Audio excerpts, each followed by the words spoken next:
율리아나와 프란치스코 책 읽기. 새 동료들이 쓴 전기.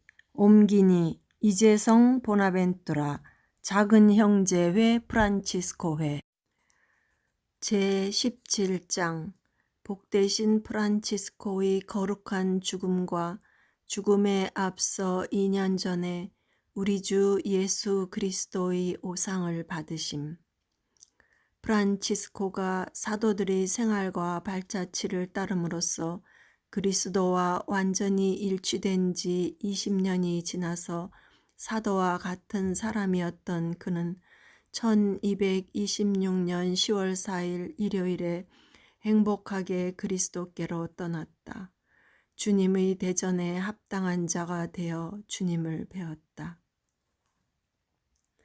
거룩하여 이름이 나 있던 형제 하나가 복되신 프란치스코의 영혼을 보았다.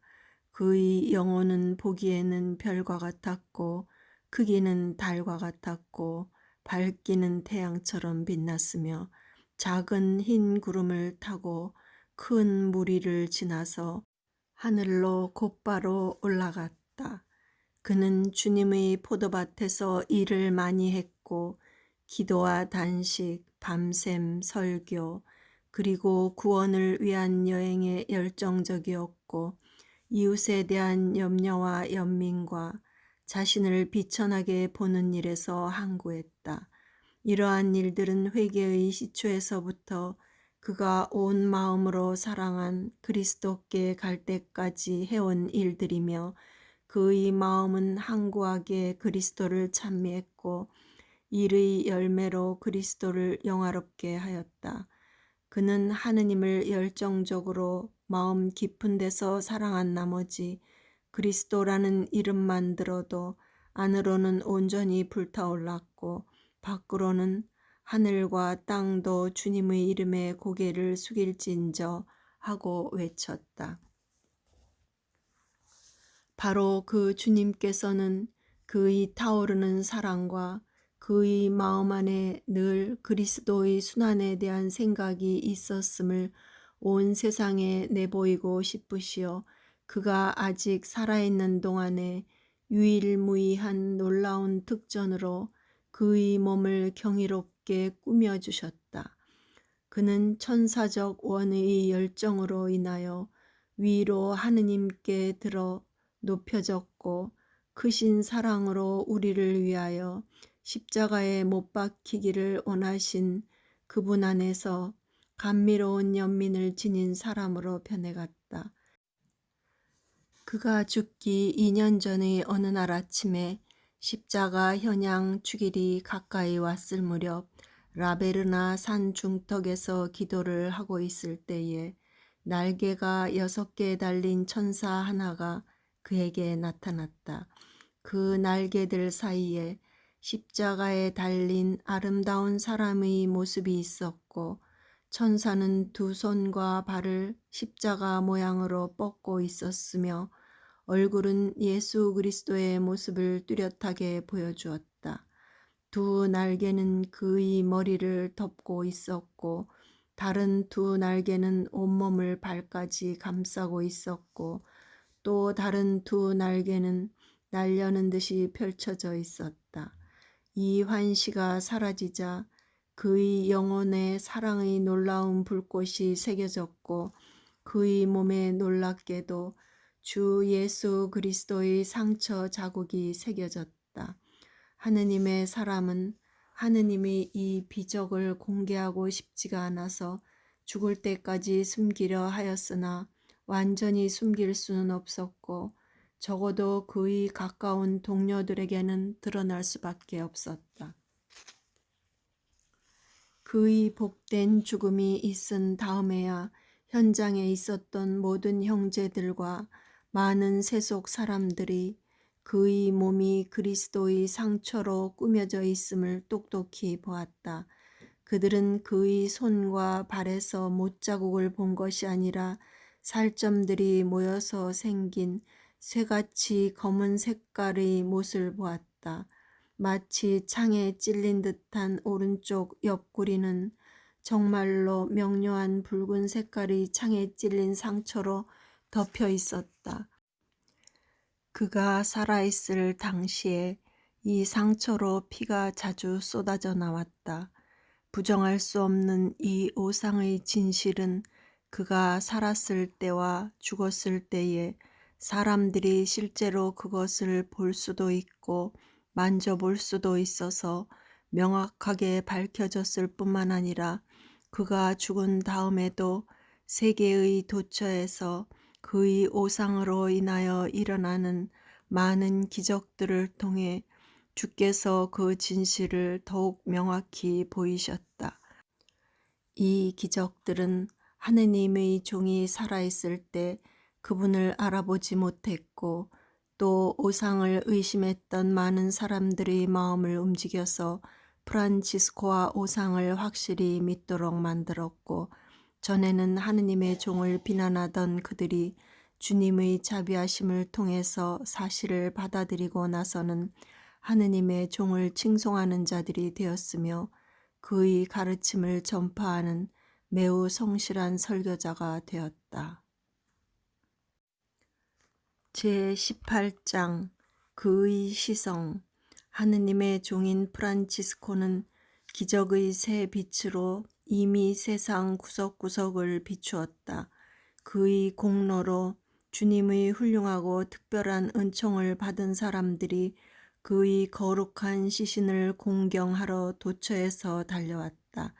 그레고리오 교황은 추기경들이나 다른 많은 고위 성직자들과 상의를 한 후에 그리고 주님께서 그의 종을 통해서 이룩하신 기적들을 연구하고 인정한 후에 그의 이름을 성인들의 반열에 올렸고 그의 축일을 그가 죽은 날에 성대하게 지낼 것을 명하였다.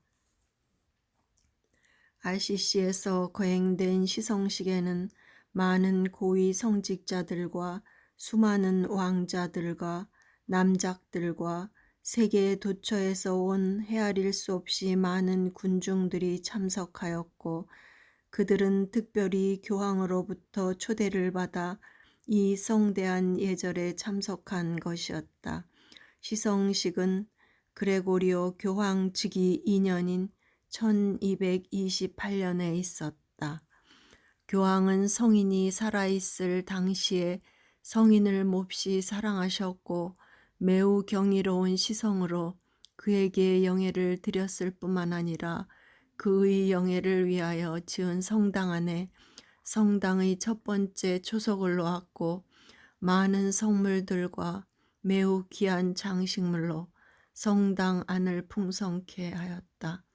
시성식이 있고 2년이 지나서 성인의 거룩한 시신은 처음에 묻혔던 곳에서 영예롭게도 새 성당으로 이장되었다. 교황은 새 성당에 보석들이 박혀있는 금 십자가를 보냈는데 그 안에는 주님의 나무 십자가 조각이 들어있다. 또한 여러 가지 장식물들과 제기들과 제단에 쓰이는 많은 성구들과 많은 아름다운 제의들도 보냈다. 교황은 이 성당의 모든 하위 종속권을 면속해 주었고 자신의 사도적 권위로 이 성당을 작은 형제회의 머리와 모성당으로 선포하였으며 이는 모든 추기경들이 공동으로 서명하고 봉인함으로써 공적인 특전에서 명확히 나타난다. 하느님의 거룩한 사람이 생명이 없는 이런 물건들을 통해서 공경을 받는 것은 별다른 의미가 없고 다만 육신적으로는 죽었지만 정신적으로 살아있어서 하느님께서 그를 통해서 많은 이들을 회개시키고 구원하시는 일만이 참으로 의미 있는 일이다.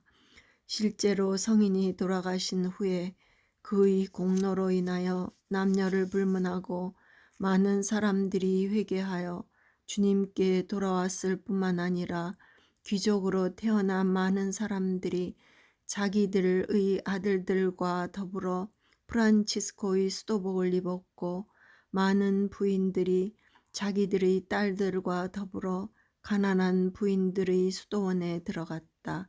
현인들이나 학자들이나 성직자들 못지않게 평신도들도 이와 비슷하게 육신의 유혹을 경시하고 불경스럽고 세속적인 생각을 포기한 다음 작은 형제회를 택하여 들어왔다. 이리하여 그들은 각자가 받은 하느님의 은총의 크기에 따라서 모든 일에서 가난과 그리스도의 발자취와 그리스도의 가장 복되신 종 프란치스코를 따랐다. 참으로 영광된 삶을 무궁히 사는 프란치스코를 삼손에 비유해서 말할 수 있을 것이다. 삼손은 자기가 살아서보다 죽어서 더 많은 사람을 죽였다. 세세에 영원히 살아있고 다스리는 지극히 거룩하신 우리 사부 프란치스코의 공로로 프란치스코께서 우리를 그 같은 영광으로 데려갔으면 한다. 아멘. 번역을 마치고 클라라의 전기를 번역하고 나서 쉴 틈도 없이 새 동료들이 쓴 전기로 넘어왔다. 그러다 보니 자연스럽게 클라라와 프란치스코를 비교하게 되었다. 프란치스코는 그렇게 직접적일 수가 없다. 프란치스코가 직접적이라고 해서 프란치스코를 통하지 않고는 아무도 그리스도께 갈 수 없다고 말한다면 이 말에는 분명히 무리가 있을 것이다. 안다. 그러나 감히 그렇게 말하고 싶다.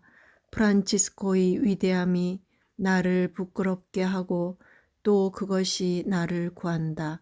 프란치스코는 그리스도와는 또 다른 차원으로 다가오기에 하는 말이다. 그는 우주의 작품이다. 그의 공로에 매달려 살자. 그 길밖에 없다. 그 길밖에는 사실 살아갈 딴 방도가 없다. 사실 이러한 말도 그분을 생각하면 외람되고 송구스럽기 그지없는 말이지만 말이다. 이번에 라틴어는 배요셉 형제께서 보아주셨고 우리말은 성균관대학교의 성찬경 교수께서 보아주셨다. 1993년 6월 11일 금요일 새벽 3시 30분 성심원 기도의 집에서 이재성 보나벤투라. 좋아요와 구독은 힘이 됩니다.